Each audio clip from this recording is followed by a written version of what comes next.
David Hallyday, de son vrai nom, David Michael Benjamin Smith, est né le 14 août 1966 à Boulogne-Billancourt, en France, fils de deux légendes de la musique Johnny Hallyday et Sylvie Vartan. Sa vie fut un voyage de hauts et de bas, où la gloire de la célébrité se mêlait à une profonde tristesse. La plus grande tristesse dans la vie de David fut peut-être le décès de son père, Johnny Hallyday, le 5 décembre 1017, ainsi que les disputes amères sur son héritage qui suivirent, qui brisèrent les relations familiales et lui laissèrent une blessure qui ne cicatrisa jamais. Johnny Hallyday n'était pas seulement le père de David, mais aussi sa plus grande inspiration dans sa carrière musicale. Dans son autobiographie Meilleur album 2023, David dit avoir beaucoup pleuré lorsque son père est décédé, non seulement à cause de la perte d'un être cher, mais aussi à cause des promesses non tenues entre père et fils. Ils ont collaboré sur l'album Song pour Song, 1999, l'un des plus grands succès de Johnny, où David a écrit la musique et contribué à la partition. Mais après la mort de Johnny, David et sa sœur Laura Smith se sont retrouvés exclus du testament, l'intégralité de sa succession étant laissée à Laetitia Hallyday, la dernière épouse de Johnny, et à ses filles adoptives Jade et Joy. Il ne s'agit pas seulement d'un choc financier, mais aussi d'un traumatisme émotionnel profond. Je ne me soucie pas de l'argent, mais le fait que mon père n'ait rien laissé de symbolique pour moi et Laura, c'est quelque chose que je ne peux pas comprendre, confiait-il un jour au Figaro. Cette tristesse est devenue encore plus lourde lorsque la bataille juridique avec Laetitia s'est prolongée pendant des années, transformant les affections familiales en disputes publiques dans les médias. David, qui est habituellement réservé, a dû faire face à la pression publique et à de vives critiques.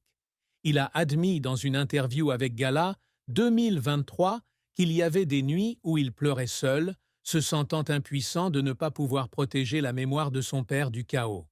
Cette tristesse n'était pas seulement une perte personnelle, mais aussi la rupture d'une famille autrefois proche, lui laissant un vide incompressible. Une autre tristesse est la difficulté d'échapper à l'ombre des parents. En tant que fils de deux grandes stars, David est constamment comparé et poussé à faire ses preuves. Sa carrière, bien que réussie, a souvent été éclipsée par la renommée de Johnny et Sylvie, le laissant parfois avec le sentiment d'être sous-reconnu en tant qu'artiste indépendant. La carrière de David Hallyday est mitigée, avec des succès brillants mêlés à des échecs déchirants. Il a commencé son parcours musical très tôt, héritant du talent de ses parents.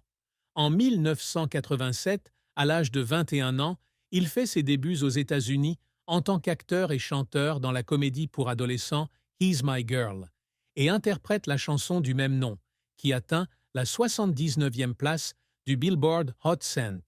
Ce fut un début prometteur qui lui ouvre les portes du marché international.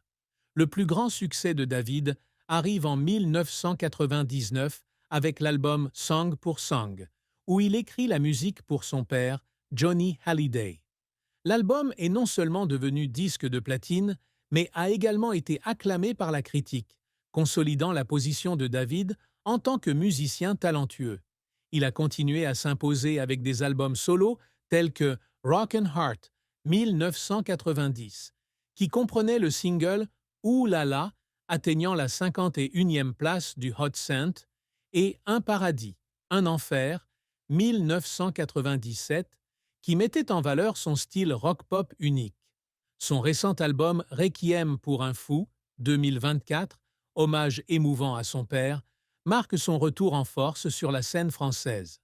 Outre la musique, David est également passionné de sport automobile. Il a participé à de nombreuses courses amateurs et a réalisé des exploits remarquables, comme terminer les 24 heures du Mans en 2014. C'était sa façon de trouver la liberté et d'échapper aux pressions de l'industrie du divertissement. Cependant, la carrière de David n'a pas été sans revers.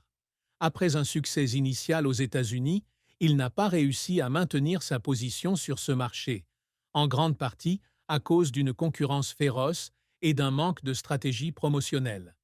L'album Revelation 2002 n'a pas réussi à atteindre les attentes en termes de vente, le laissant profondément déçu.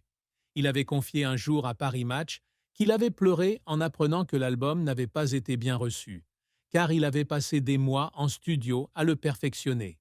Il a également échoué lorsqu'il s'est lancé dans la production cinématographique et télévisuelle, mais les projets n'ont pas eu d'écho, ce qui l'a obligé à revenir à la musique, où il se sentait le plus en sécurité. Les tentatives pour faire pleurer David impliquaient souvent de le forcer à faire ses preuves. Il raconte dans son autobiographie qu'il a pleuré un jour après une représentation à Lisbonne en 2018, lorsque le public lui a demandé